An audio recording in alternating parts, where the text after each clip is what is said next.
Palavra da Verdade, com Hernandes Dias Lopes. Meus irmãos, minhas irmãs, que bênção estar aqui com vocês, essa linda igreja viva do Senhor Jesus Cristo. Abra sua Bíblia comigo, por favor, no Evangelho de Cristo, conforme o relato de João, no capítulo 21. Evangelho, segundo o registro de João, capítulo 21, versos de 1 a 19. De 1 a 19.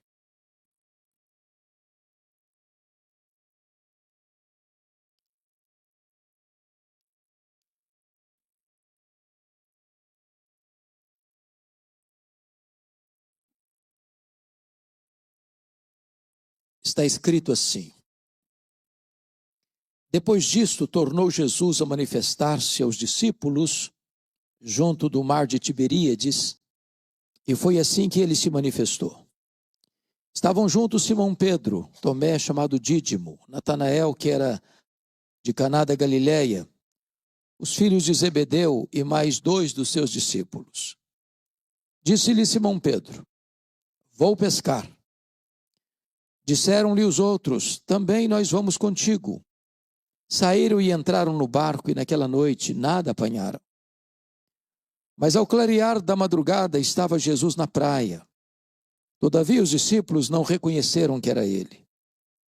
Perguntou-lhes Jesus: Filhos, tendes aí alguma coisa de comer? Responderam-lhe: Não.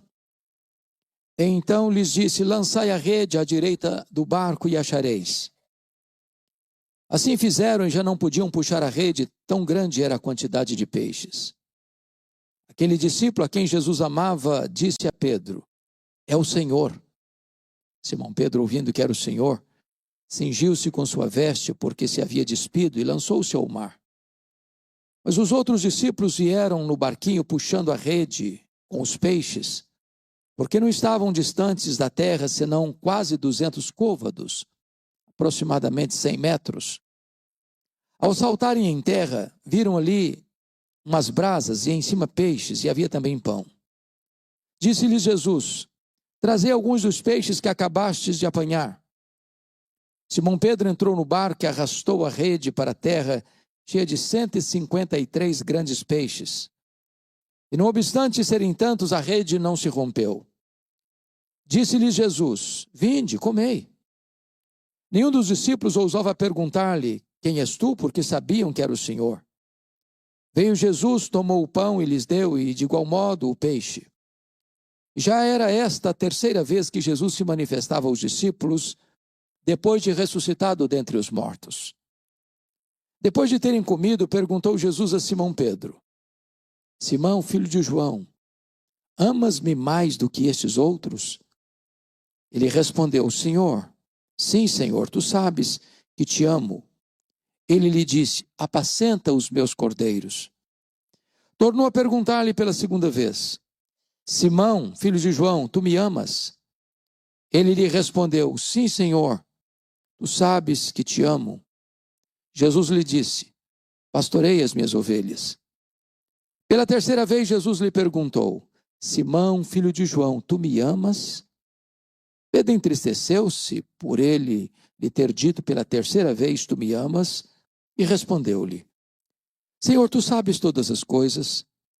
Tu sabes que eu te amo. Jesus lhe disse: Apacenta as minhas ovelhas. Em verdade te digo que quando eras mais moço, tu te cingias a ti mesmo e andavas por onde querias. Quando, porém, fores velho, estenderás as mãos, e outro te cingirá e te levará para onde não queres. Disse isso para significar com que gênero de morte Pedro havia de glorificar a Deus. Depois de assim falar, acrescentou-lhe: Segue-me. Até aqui. Eu quero pedir permissão a vocês para só voltar nesse texto já no final da minha fala. Meu propósito nesta noite é apresentar a vocês o apóstolo Pedro. Quem é este homem? Que foi um discípulo de Jesus.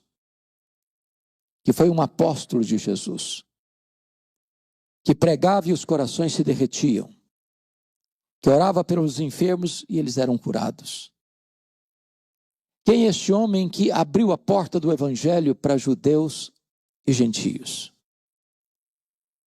Este homem talvez é o maior emblema de quem é o ser humano.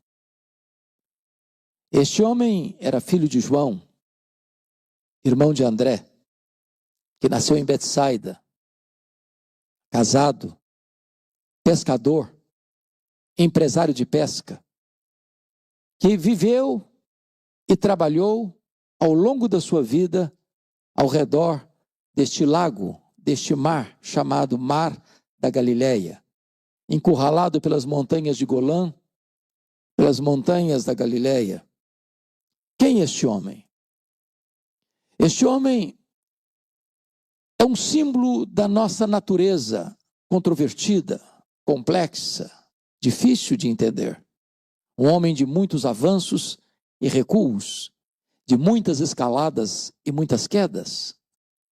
Um homem que tinha uma precisão claríssima de quem era Jesus. Quando Jesus pergunta, e vós, quem dizeis que eu sou? Ele responde pelo grupo, tu és o Cristo, o Filho do Deus vivo. Para em seguida reprovar Jesus.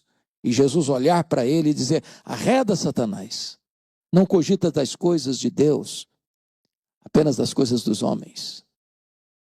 Este homem capaz de uma fé robusta, a ponto de dizer para Jesus, se és tu, Senhor, manda-me ir ter contigo por sobre as águas. E Jesus diz, vem, Pedro. Daqui a pouco, ele começa a olhar para a força do vento, teve medo e naufraga. Este homem, com a coragem insólita, a ponto de dizer para Jesus, ele que todos te abandonem, eu jamais estou pronto a ir contigo para a prisão e para a morte. Para em seguida negar covardemente a Jesus 3 vezes. Quem é este homem? Este homem está aqui nesta noite. Este homem mora debaixo da nossa pele. O sangue deste homem corre em nossas veias. O coração deste homem bate em nosso peito. Você e eu somos Pedro. E o milagre que Jesus fez na vida de Pedro pode fazer nesta noite, na sua vida, na minha vida, na nossa vida. Vamos observar a jornada desse homem com Jesus. E tudo começa lá em Lucas 5. Quando diz a Bíblia que Jesus ensinava uma multidão à beira do mar da Galileia. E os discípulos, ou melhor, os pescadores, acabavam de chegar de uma pescaria inglória, infrutífera. Pescaram a noite toda e não pegaram nada. Estavam lavando as redes. Quando Jesus olha 2 barcos ancorados, e um era o barco de Pedro, e Jesus propositadamente entrou no barco de Pedro e disse para Pedro, Pedro, afasta o barco. E Jesus transforma aquele barco num púlpito e transforma a água no veículo da sua voz. E dali ele ensina a grande multidão. Então Jesus disse para Pedro, Pedro, vá para o fundo, faze-te ao largo e lançai as vossas redes para pescar. Diz a Bíblia que Pedro, uma lógica irretocável, disse para Jesus, ô mestre, desse negócio aqui entendo eu. Eu sou um pescador profissional. Trabalhamos a noite inteira. Não apanhamos nada. O mar não está para peixe hoje. Mas de repente acende em sua alma um lampejo de fé. E ele diz, mas sob a tua palavra eu lançaria as redes. E quando ele lança as redes, um cardume começa a pular nas redes. As redes começam a se romper. Aquele barco não consegue conter todo o produto da pesca milagrosa, o outro barco precisa vir. Quando Pedro percebe que não está apenas diante de uma noite de sorte, ou de uma pescaria extraordinária, mas de um milagre insólito, ele larga para lá o barco, ele larga para lá as redes, ele vai na direção de Jesus, se prostra e diz, Senhor, afasta-te de mim, vai embora de mim, arreda-te de mim, eu sou um pecador, eu não mereço estar na tua presença. E Jesus olha para ele e diz, não temas, a partir de hoje eu farei de ti um pescador de homens. E Pedro começa a seguir Jesus, a caminhar com Jesus, a ver os milagres de Jesus, a ouvir os ensinamentos de Jesus. E diz a Bíblia, lá em Mateus 16, que Jesus está agora no extremo norte de Israel, lá em Bânias, lá no sopé do Monte Hermon, lá onde nasce o Rio Jordão, lá em Cesareia de Filipe. E Jesus faz uma enquete com seus discípulos perguntando assim: quem dizem os homens ser o filho do homem? Em outras palavras, o que o povo comenta a meu respeito? E os discípulos responderam: mestre, o povo está confuso, ninguém sabe quem tu és. Uns acham que tu és João Batista, outros acham que tu és Elias, outros acham que tu és Jeremias, outros pensam que tu és alguns dos profetas. Ninguém acertou. Então Jesus pergunta para eles: e vós, quem dizeis que eu sou? E Pedro, que era líder, Pedro que era falante, Pedro que não suportava que ninguém falasse na frente dele, responde pelo grupo: tu és o Cristo, o Filho do Deus vivo. Talvez até aguardando um elogio de Jesus. Parabéns, Pedro, você é um homem antenado, você é um homem com grande discernimento espiritual. Mas não foi o que Jesus disse. Jesus disse assim: bem-aventurado és, Simão Bar-Jonas, porque não foi carne e sangue quem tu revelaram, mas o meu Pai que está nos céus. Em outras palavras, ô Pedro, não pense em você, que você sabe quem sou eu, porque você tem maior capacidade que os outros. Você só sabe quem sou eu, Pedro, porque o Pai me revelou para você. Porque se o Pai não tivesse me revelado para você, como os outros, você também não saberia quem eu sou. E Jesus engata e diz assim: eu também te digo que tu és Pedro, e sobre esta pedra eu edificarei a minha igreja, e as portas do inferno não prevalecerão contra ela. Está aqui em Mateus 16, 18, um dos textos mais importantes da Bíblia, de cuja correta interpretação depende o futuro do cristianismo. A pergunta é: quem é a pedra sobre a qual a igreja está edificada? Há 3 posições ao longo da história da igreja. A primeira delas, subscrita hoje por mais de 800 milhões de pessoas, é que Pedro é a pedra sobre a qual a igreja está edificada. Há uma frase em latim que diz: ubi Petros, ibi ecclesia. Onde está Pedro? Aí está a igreja. A segunda interpretação é que a pedra sobre a qual a igreja está edificada é a declaração de fé: tu és o Cristo, o Filho do Deus vivo. Onde essa declaração for feita, aí está o fundamento da igreja. Mas a terceira posição, eu penso, que aceita e abraçada por todos nós, se não pela maioria de nós aqui nesta noite, é que o próprio Jesus, o próprio Cristo, é a pedra fundamental sobre a qual a igreja está edificada. O texto nos leva a essa compreensão, se não vejamos. Há na língua grega uma espécie de trocadilho entre a palavra Pedro e a palavra pedra. Pedro é Petros, pedra é Petra. Não é pedra que deriva de Pedro, é Pedro que deriva de pedra. Petros é um fragmento de pedra, arrancada de um maciço rochoso. Petra é uma rocha inabalável. Metáfora usada na Bíblia apenas para Deus. Então o que Jesus está dizendo é o seguinte: eu também te digo que tu és um fragmento de pedra, mas sobre esta rocha, sobre esta Petra que sou eu edificarei a minha igreja. Mas o pronome demonstrativo também nos ajuda a entender. Tanto na língua portuguesa, quanto no inglês, quanto no grego, há uma diferença entre esta e essa. Diz that. Esta, essa. Por exemplo, eu estou com a minha Bíblia aqui na mão. Então eu digo esta Bíblia. Ela está comigo. Mas se eu coloco a Bíblia no púlpito e me afasto, eu digo essa Bíblia. Se Jesus tivesse a intenção de dizer que Pedro era pedra, ele teria dito: eu também te digo que tu és Petros, e sobre essa pedra edificarei minha igreja. Mas não foi o que ele disse. Eu também te digo que tu és Petros, e sobre esta pedra eu edificarei a minha igreja. De tal maneira que Jesus é o fundamento da igreja. Mas mais, ele é o dono da igreja. Edificarei a minha igreja. A igreja não é sua, a igreja não é minha, a igreja não é nossa, a igreja tem dono, e o dono da igreja tem marcas de cravos em suas mãos.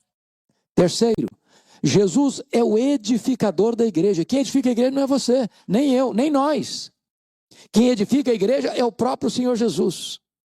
Diz o apóstolo Paulo: eu plantei, Apolo regou, mas quem dá o crescimento é Deus. De tal maneira que nem o que planta, nem o que rega é coisa nenhuma, mas Deus que dá o crescimento. Nós poderíamos usar todos os nossos recursos e não produziríamos uma conversão sequer. Portanto, quem edifica a igreja é Jesus. Ele é o fundamento da igreja, ele é o dono da igreja, ele é o edificador da igreja. E em quarto lugar, ele é o protetor da igreja, e as portas do inferno não prevalecerão contra ela.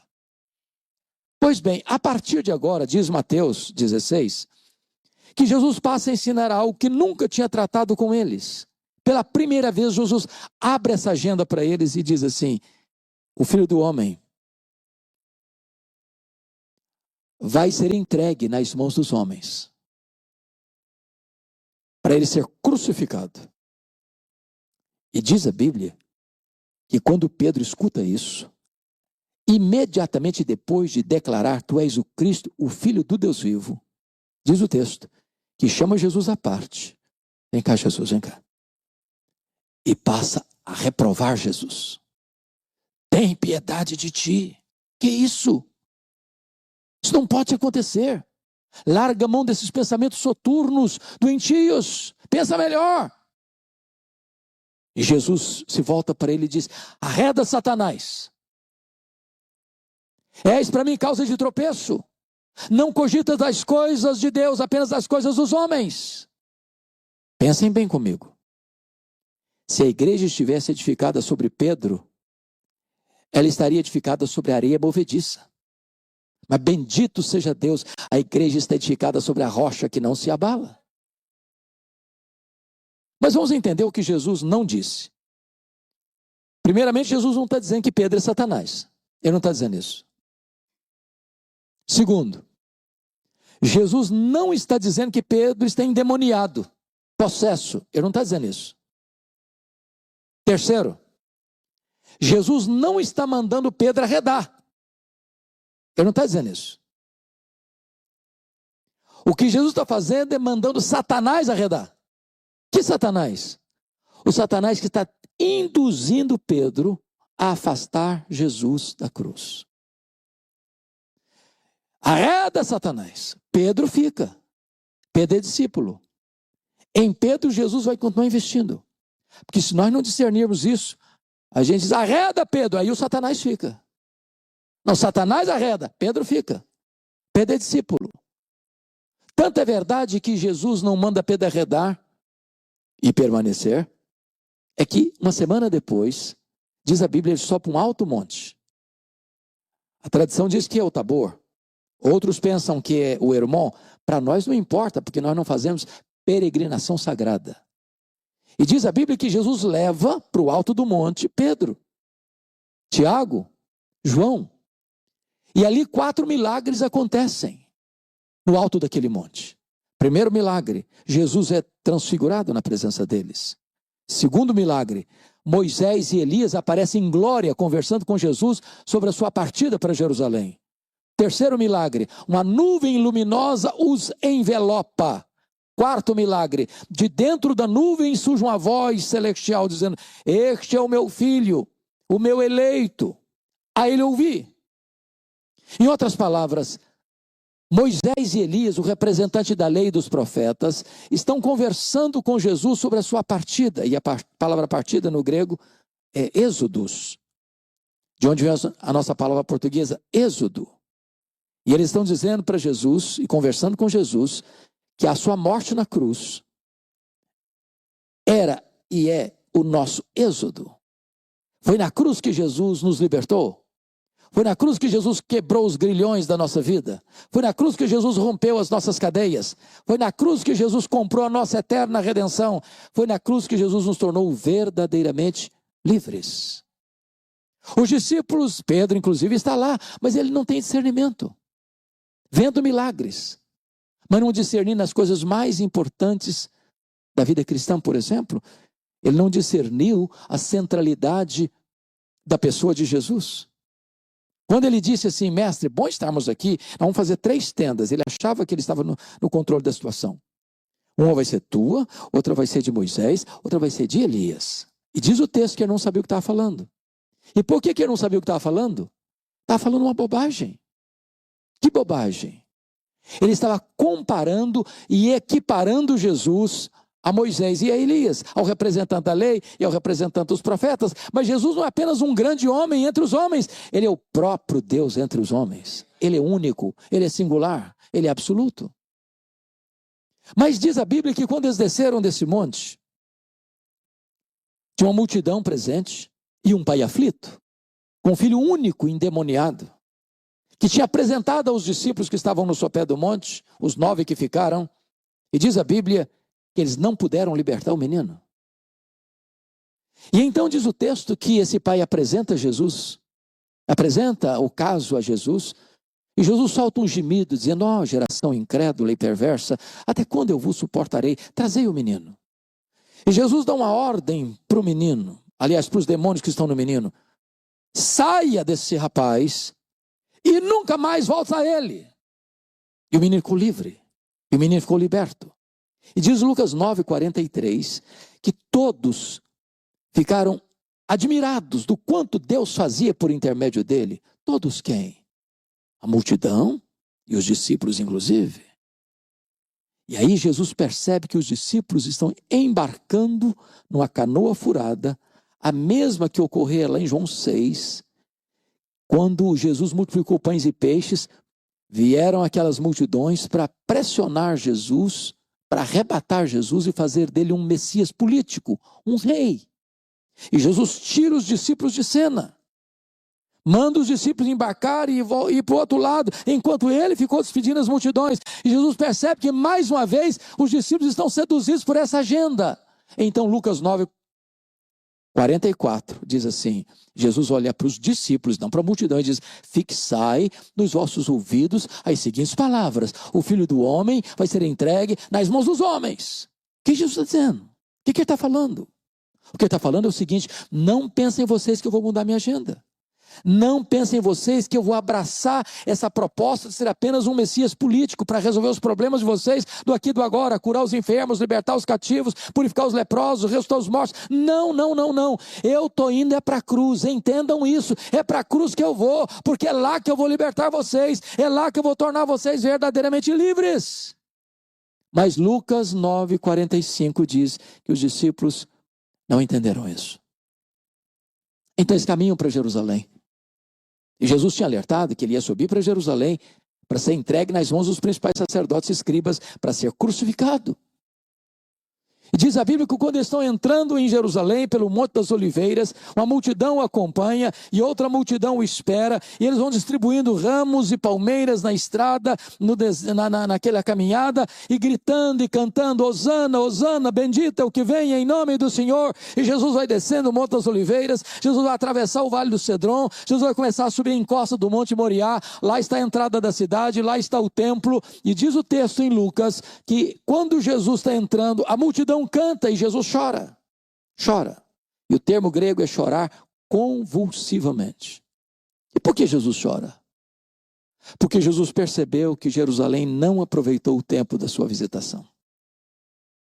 Que Jerusalém era Jerusalém que matava os profetas e aqueles a quem Deus enviava. Jesus chora porque sabe que essa cidade vai rejeitá-lo. E depois que ele entra, depois de purificar o templo, ele diz para Pedro e para João, vocês vão me preparar um lugar para que eu possa comer a Páscoa com vocês. E Jesus dá todas as dicas e todas as orientações, prepara o cenáculo, era quinta-feira à noite, a noite mais importante. Diz a Bíblia que ali estava a mesa posta para a Páscoa, e o que tinha nessa mesa? Cordeiro assado, pães sem fermento, ervas amargas, vinho, e ao lado, uma bacia com água, uma toalha. E por quê? Porque não se assentava à mesa sem lavar os pés. Por que não? Porque os calçados não eram fechados como os nossos. Porque Jerusalém está dentro de um deserto. os pés empoeirados. As mesas não eram tão altas quanto as nossas, onde você enfia o pé debaixo da mesa e esconde a sujeira dos pés. As mesas eram baixas. Você ficava firmado no seu cotovelo e os seus pés ficavam bem próximos ao rosto da outra pessoa. Os discípulos não têm coragem de lavar os próprios pés, nem lavar os pés dos outros, porque isso era o papel de um escravo. E eles, então, sem qualquer reflexão, se assentam à mesa primeiro, sem lavar os pés. E qual é o papo que rola na mesa? Quem de nós é o mais importante? Quem de nós é o maior? Quem de nós vai ter maior projeção no reino? E quando Jesus percebeu que os discípulos estavam antenados no outro canal, porque Jesus está na sombra da cruz, preparando-se para ir para a cruz, e os discípulos pensando em prestígio, na feira das vaidades, Jesus os choca, pegando a toalha, pegando a bacia e começando a lavar os pés dos discípulos. Eu imagino o constrangimento, o tapa de luva, lavando os pés de Mateus, de Tomé, de Judas Iscariotes, até que Jesus chega diante de Pedro. E Pedro não pode aceitar essa cena. E pergunta: tu me lavarás os pés a mim? E Jesus olha para ele e diz: se eu não, o que eu faço agora, tu não entendes, entendê-lo-ás depois. Aí Pedro radicalizou: nunca me lavarás os pés. Não, eu não vou permitir que tu te humilhes a esse ponto de tornar-te um escravo. Não, os meus pés tu não vais lavar. E Jesus então disse para ele: se eu não te lavar os pés, tu não tens parte comigo. Aí Pedro, que é 880, diz: então o senhor lava os pés, o senhor lava as mãos, o senhor lava a cabeça, aproveita e me dá um banho completo. E Jesus: não, Pedro, agora é você que não está entendendo. Todos vocês já estão limpos, exceto um. Está falando de Judas Iscariotes. Só precisa lavar os pés. Que Jesus está falando. Todos vocês já passaram pelo lavar regenerador do Espírito Santo. Agora vocês precisam deste lavar contínuo e diário do processo da santificação. E ali, Jesus faz a grande transição do judaísmo para o cristianismo. Quando ele pega um pão, o parte e diz: este pão é o meu corpo que é dado por vós. Fazei isto em memória de mim. Ele pega o cálice de vinho, diz: este cálice é a nova aliança em meu sangue. Bebei dele todos. Fazei isto em memória de mim, até que eu retorne para vós. E a partir daquele dia, cessa a matança de cordeiros. A partir daquele dia, Jesus é o nosso Cordeiro Pascal, o Cordeiro de Deus que tira o pecado do mundo. Depois da Páscoa, eles cantam um hino. A essas alturas, o Judas Iscariotes já tinha sido desmascarado por Jesus. Satanás já tinha entrado nele. E já tinha saído nas sombras espessas daquela noite trevosa, para entregar Jesus aos principais sacerdotes. E quando estão saindo, Jesus se aproxima de Pedro e diz: Pedro, Satanás vos requereu para peneirar-vos, ou para peneirar-te, como trigo. Mas eu roguei por ti para que a tua fé não desfaleça. Quando te voltares para mim, fortalece aos teus irmãos. Eu acho que Pedro deu uma raspada na garganta e disse: Senhor, eu estou sabendo exatamente o que está acontecendo. Eu sei que nos bastidores tramam a tua prisão e a tua morte.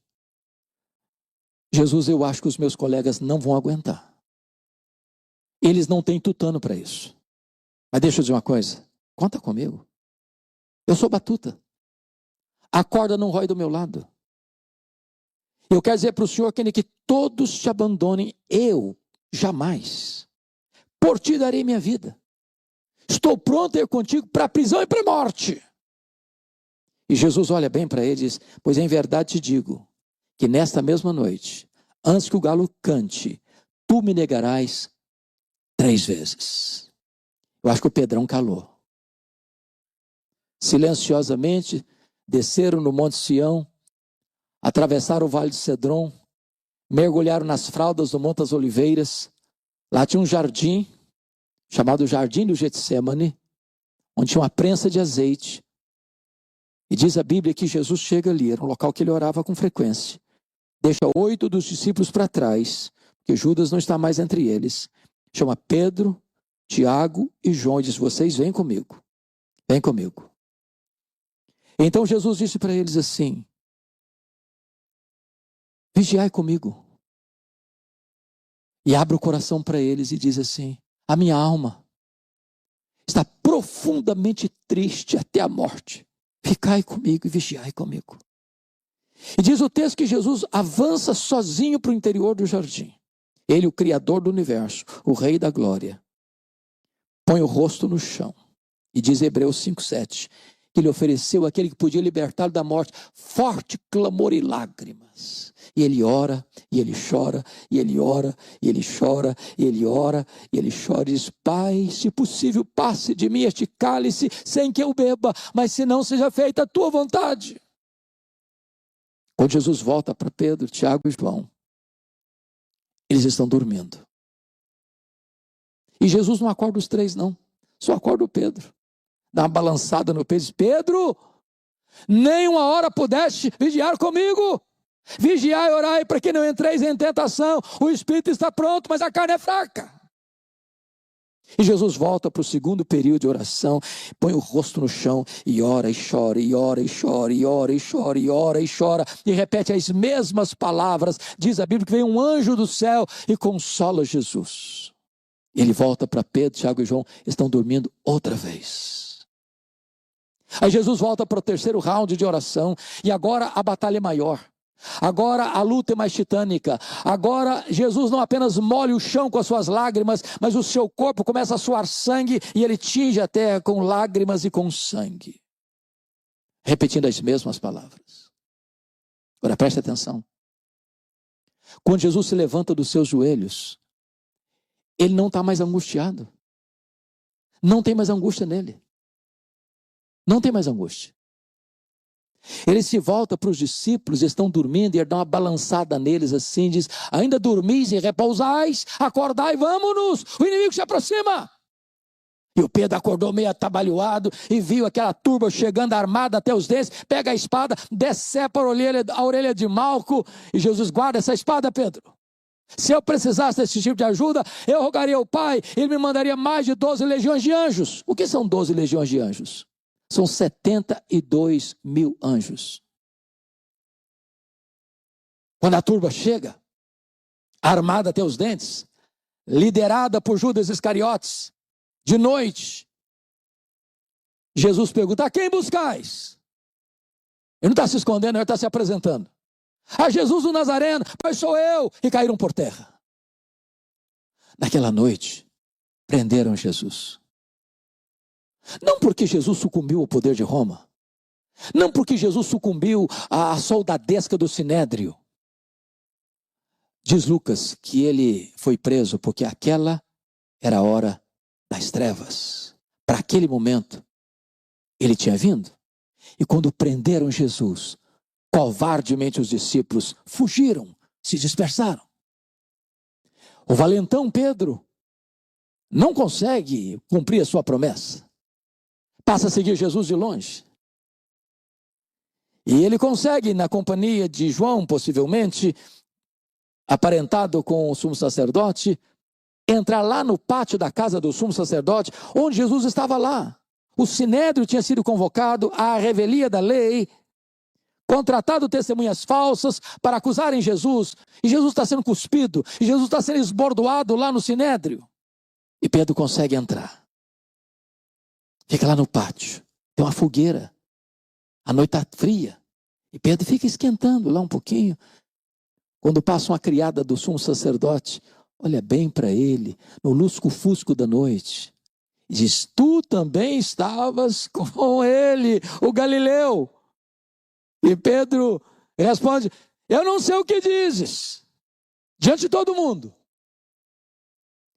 Aqui não está bom mais, ele vai lá para o alpendre. Tenta se esconder lá. Passa outra criada, dá uma olhada bem para ele, olha de novo e diz para as pessoas ao redor: aquele lá também é discípulo dele, o Nazareno. Diz a Bíblia que o Pedro agora não nega apenas: eu juro que eu não sei o que diz, eu juro que eu não conheço esse homem. Daqui a pouquinho, as pessoas que estavam ali ao redor, talvez alguns daqueles que foram lá prender Jesus, olham bem para Pedro, que não consegue ficar calado nem nessas horas. E diz: o teu modo galileu, esse sotaque nortista seu, é indisfarçável, você é discípulo dele mesmo. E agora diz a Bíblia que ele não apenas nega, ele não apenas jura, ele fala impropérios, ele blasfema, ele fala palavrão, ele diz: eu não sei o que diz, eu não conheço esse homem. E nessa hora o galo cantou. Quando o galo cantou, Jesus cravou o olhar nele. Ele desatou a chorar. E ele saiu dali chorando amargamente, naquela noite trevosa, chutando pedras no meio daqueles olivais. Foi para casa, talvez alagando o seu leito com as suas lágrimas. Naquela noite Jesus foi cuspido, esbordoado, acusado de blasfêmia contra Deus e conspiração contra César, e Pedro não estava lá. Quando sexta-feira o dia amanheceu, o Sinédrio se reúne às pressas para enviar Jesus ao governador romano Pôncio Pilatos, e Pedro não estava lá. Ali no pretório romano, Jesus foi humilhado, vilipendiado, espancado, e Pedro não estava lá. Jesus foi condenado à pena de morte e morte de cruz, e Pedro não estava lá para ajudar Jesus a carregar a cruz. Foi preciso que um outro Simão Cirineu, ajudasse Jesus a levar a cruz. 9h da manhã, Jesus foi crucificado. Somente João estava presente na crucificação de Jesus, dos apóstolos. Pedro estava acovardado com medo. 3h da tarde, Jesus morre. Pedro não estava lá, sequer para dar um sepultamento digno a Jesus. Então, Jesus é sepultado. Não consta nem que João estivesse lá. Apenas as mulheres da Galileia estavam lá, vendo onde e como Jesus foi sepultado. Sábado, o silêncio da morte. Pedro e seus colegas estão trancados com medo dos judeus. Domingo de manhã, não são os apóstolos, são as mulheres da Galileia que vão ao túmulo levar aromas. E quando chegam, a surpresa, a pedra está rolada. Elas olham, o túmulo está aberto. Elas entram, o túmulo está vazio. Elas saem, um anjo pergunta para elas: mas o que vocês vieram fazer aqui? Procurar entre os mortos aquele que está vivo? Ele não está mais aqui não, ele ressuscitou. E tem um recado aqui: ide dizei aos seus discípulos e a Pedro que ele irá adiante de vós para Galileia, lá o vereis como ele vos disse. Oh, mas por que o nome do Pedro? Ele era um discípulo. Por que o destaque do nome dele? É porque Jesus sabia que Pedro não se sentia mais discípulo. Pedro, Petros, fragmento de pedra, mentira, apenas pó e nada mais. Pedro desistiu de Jesus, mas Jesus não desistiu de Pedro. Eu quero dizer para você que apesar dos seus fracassos, deslizes e quedas, Jesus não desiste de você. Agora imagine comigo, pastor Ederson, essa caminhada de Pedro com seus colegas para Galileia. De Jerusalém a Galileia são 153 quilômetros. Eu imagino que cada passada que Pedro dava era uma fisgada na alma, era uma martelada na consciência, e eu acho que ele foi caminhando e pensando assim: quando Jesus se encontrar comigo, ele vai me quebrar todinho, ele vai me arrebentar. Ele vai dizer para mim que eu sou um fracasso, que eu sou um covarde, e eu sou mesmo. Quando ele chega lá, na Galileia, Jesus não está lá. Jesus não está lá. Aí ele diz para os seus colegas assim: eu vou pescar. O que significa isso? Preciso ganhar um troco? Fazer uma higiene mental? Não. Ele está dizendo: acabou para mim. Fim de linha para mim. Eu vou voltar para o passado. Eu vou voltar para as redes. Eu vou voltar para a pescaria. Não tem mais futuro para mim. Não tem mais sonhos para mim. Não tem mais projeto para mim. Acabou. Acabou. Agora preste atenção. Temos que orar mais pelos líderes. Sabe por quê? Liderança é influência. Um líder nunca é neutro. Ou ele é uma bênção, ou ele é uma maldição. Porque Pedro era um líder. Os outros disseram, nós também vamos contigo. Só que naquela noite eles não pegaram nenhuma piaba. A noite inteira, nada. E eles estão voltando na madrugada com as redes vazias e com o coração empapuçado de frustração. E tem alguém lá na praia, andando, está de noite ainda, está escuro ainda, a luz do dia não chegou ainda, e essa pessoa está lá na praia, e eles estão a 100 metros da praia. E aquele que está lá na praia, olha para eles lá no barco, e diz, covardes! Foi assim? Foi assim? Não. Filhos! Para um bando de covardes, de medrosos. Tem nessa palavra mais de uma tonelada de graça. Filhos! É assim que ele trata você, é assim que ele trata a mim, diante dos nossos fracassos, das nossas mazelas, das nossas quedas, ele nos trata como filhos. Tens aí alguma coisa de comer? Não! Lançai a rede à direita do barco e achareis. Aquele a quem servimos nesta noite domina os céus, domina a terra, domina o mar. Aquele a quem servimos nesta noite empurrou um cardume de peixes selecionados para o lado direito do barco, e quando ele lança a rede, meus amados irmãos, começa a pular aqueles peixes enormes na rede, e o João, que é mais sensitivo, disse, Pedro, é ele, chegou, Pedro, é ele mesmo, ele está aqui, Pedro. E diz a Bíblia que quando Pedro percebeu isso, ele largou para lá o barco, ele largou para lá as redes, ele largou para lá os peixes, nadou 100 metros, eu acho que com o coração acelerado, pensando, agora ele vai me quebrar todinho, ele vai me arrebentar todo, ele vai me dizer que eu sou um covarde. Quando ele chega, ele toma um susto, porque ele encontra na praia uma fogueira. Só tem 2 lugares na Bíblia, no Novo Testamento, onde aparece a palavra fogueira. Foi onde Pedro negou Jesus, e onde Pedro foi restaurado por Jesus. Jesus plantou aquela fogueira ali, para recordar a Pedro a cena da sua queda, reconstituir o crime da sua covardia. E Jesus está botando aquela fogueira ali para dizer, Pedro, na mesma geografia que você caiu, eu vou levantar você. Na mesma geografia que você me negou, você vai ter a oportunidade de me confessar. Na mesma geografia que você foi um fracasso, eu vou fazer de você uma bênção para o mundo. Pedro, sabe por que eu botei essa fogueira aqui? Para dizer para você que a minha graça é maior do que o seu pecado. Depois que Jesus alimentou os discípulos, ele se volta para Pedro e faz uma pergunta muito particular. Simão, filho de João, tu me amas mais do que estes outros? Uai, Jesus, eu não estou te entendendo. Por que deveria eu amar-te mais do que os outros? Não basta me amar-te igual aos outros? Por que Jesus fez essa pergunta? Porque lá atrás o Pedro havia dito, ainda que todos te abandonem, eu jamais. Sabe o que ele está dizendo?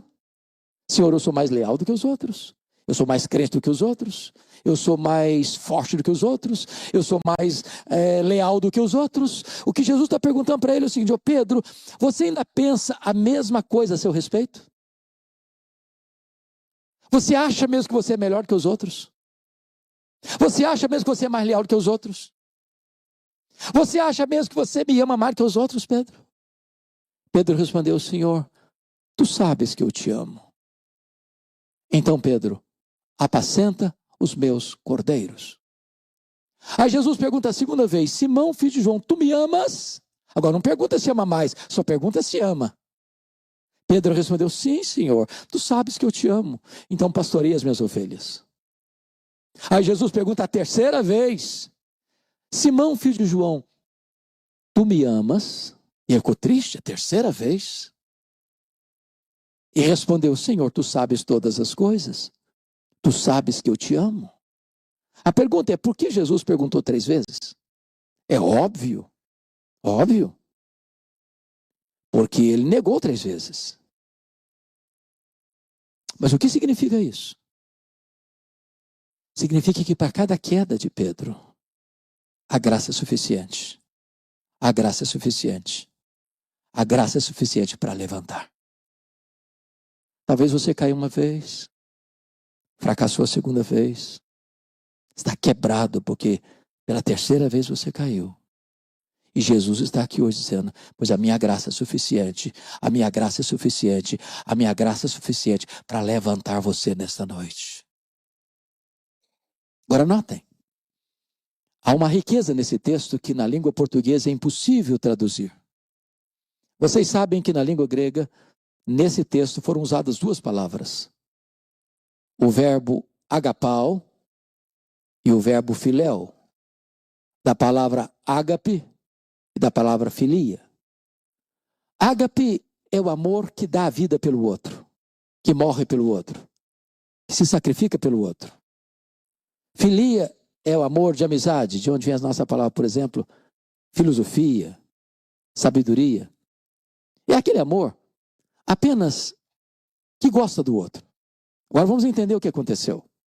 Quando Jesus perguntou a primeira vez para Pedro, ele usou o verbo agapao. E Jesus pergunta: Petros, agapas-me? Tu me amas com amor ágape? Tu me amas a ponto de dares tua vida por mim? Tu me amas a ponto de morreres por mim? Pedro não respondeu essa pergunta. O que Pedro respondeu foi outra coisa. Pedro respondeu para Jesus: Filose. Filose. Sabe o que ele disse? Jesus, amor ágape eu não tenho. Eu não estou preparado para morrer por ti. Eu não tenho coragem de dar minha vida por ti. Eu apenas gosto de ti. E respondeu: Filose.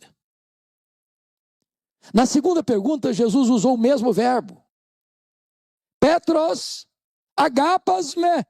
Tu me amas com amor ágape. Tu me amas com amor sacrificial. Tu me amas a ponto de dares tua vida por mim, de morreres por mim. Pedro não respondeu essa pergunta. O que ele respondeu foi: Senhor, amor ágape eu não tenho. Eu não tenho coragem de morrer por ti. Eu não estou pronto a dar minha vida por ti. Eu apenas gosto de ti. E respondeu: Filose. Filose. Por que o Pedro ficou triste assim a terceira vez? Porque Jesus mudou a pergunta. Jesus usou na terceira pergunta o mesmo verbo que Pedro tinha usado nas 2 primeiras respostas. Então Jesus pergunta para ele assim: Petros, fileis-me. Pelo menos tu gostas de mim? Aí Pedro ficou triste.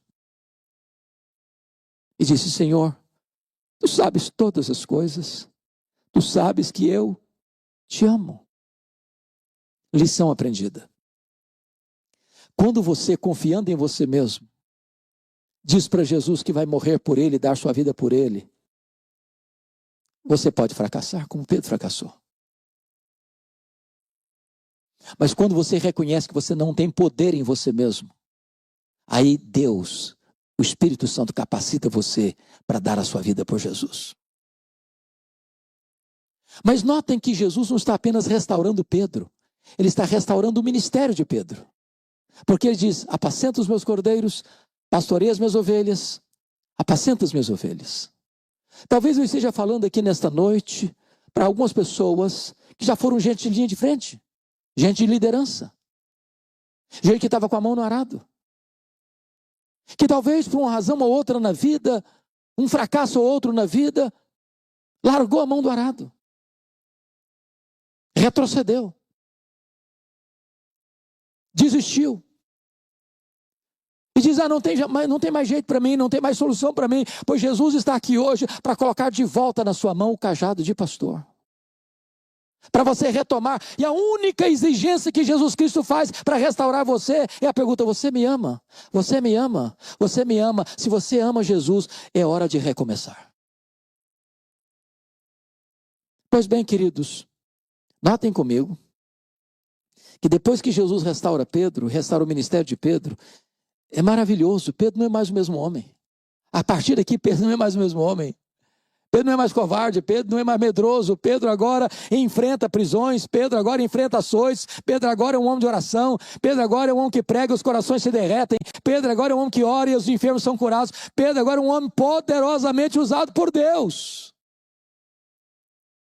E diz o versículo de número 19, confira comigo, versículo 18, que Jesus então se dirige a Pedro assim: em verdade te digo, que quando eras mais moço, tu te cingias a ti mesmo, e andavas por onde querias. Quando, porém, fores velho, estenderás as mãos, e outro te cingirá, e te levará para onde não queres. O que Jesus está querendo dizer com isso?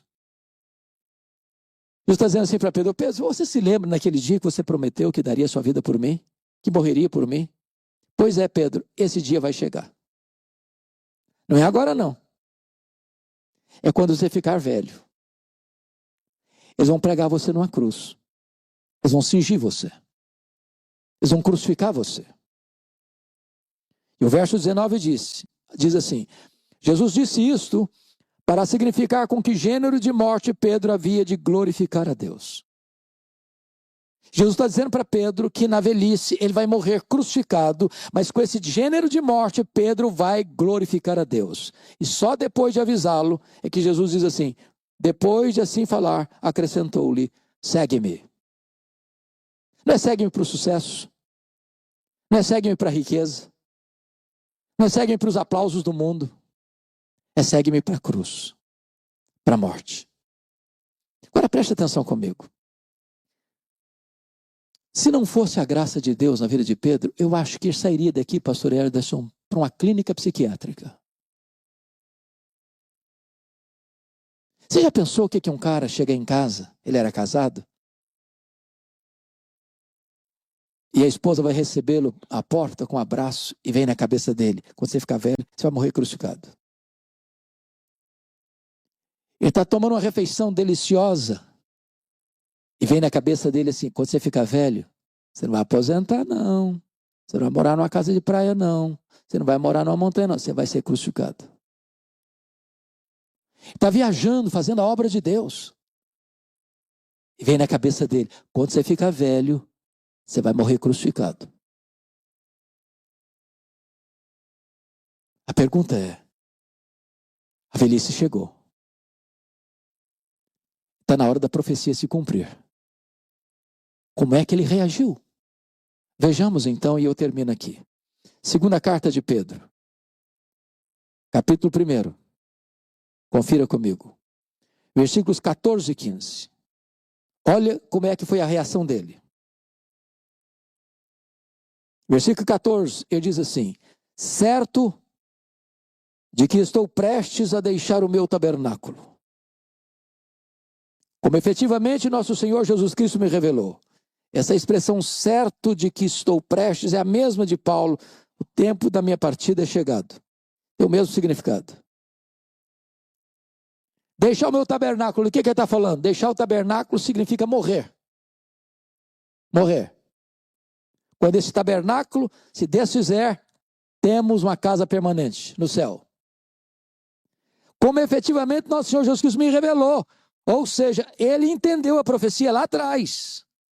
Quer dizer, a minha morte e a natureza da minha morte foi profetizada por Jesus. Foi revelada por Jesus. Como é que ele está sentindo? Desesperado? Deprimido? Com medo? Tentando fugir? Vejamos o versículo 15. Mas, de minha parte, esforçar-me-ei. De que maneira? Diligentemente. Por fazer que todos, que a todo tempo, mesmo depois da minha partida, ou seja, mesmo depois da minha morte, conserveis lembrança de tudo. Sabe o que ele está dizendo, trocando em miúdos? Roma não vai me matar. Roma não tem poder de botar um fim no meu ministério. Roma pode silenciar minha voz, mas a pregação que eu proferi, que eu anunciei, vai continuar reverberando na história. O meu ministério não vai acabar. O que eu ensinei vai continuar produzindo resultados e efeitos ao longo dos séculos. Meus amados irmãos, aqui está a grande vitória de um cristão. Nem a vida, nem a morte pode separá-lo do amor de Deus. Os homens podem tirar nossa vida, mas os homens jamais poderão matar a voz do evangelho que foi proferida pela nossa boca. Esta voz vai continuar ecoando, essa voz vai continuar ressoando nos corações, esta voz do evangelho vai continuar produzindo resultados extraordinários para o reino de Deus. Eu preciso de você que o mais importante então não é o obreiro, é a obra. Não é o evangelista, é o evangelho. Não é, meus amados irmãos, o pregador, é a pregação. Deus sepulta os seus obreiros e a sua obra continua, vitoriosamente, vitoriosamente. É claro que o cristianismo, irmãos, requer de nós postura, decisão e coragem. É por isso que a Bíblia diz que os covardes, os tímidos, não entrarão no reino de Deus. Não dá para ficar em cima do muro. É preciso se posicionar. E entender uma coisa. Se vivemos, para o Senhor vivemos. Se morremos, para o Senhor morremos. Quer pois vivamos, quer pois morramos. Nós somos do Senhor. Que esta igreja continue engajada e comprometida com este evangelho. Que muitos, se Jesus não voltar antes, sejam levantados. E que esta obra continue por gerações e gerações, para a glória do Cordeiro, daquele que nos amou e deu a sua vida por nós. Vamos ficar em pé e vamos orar.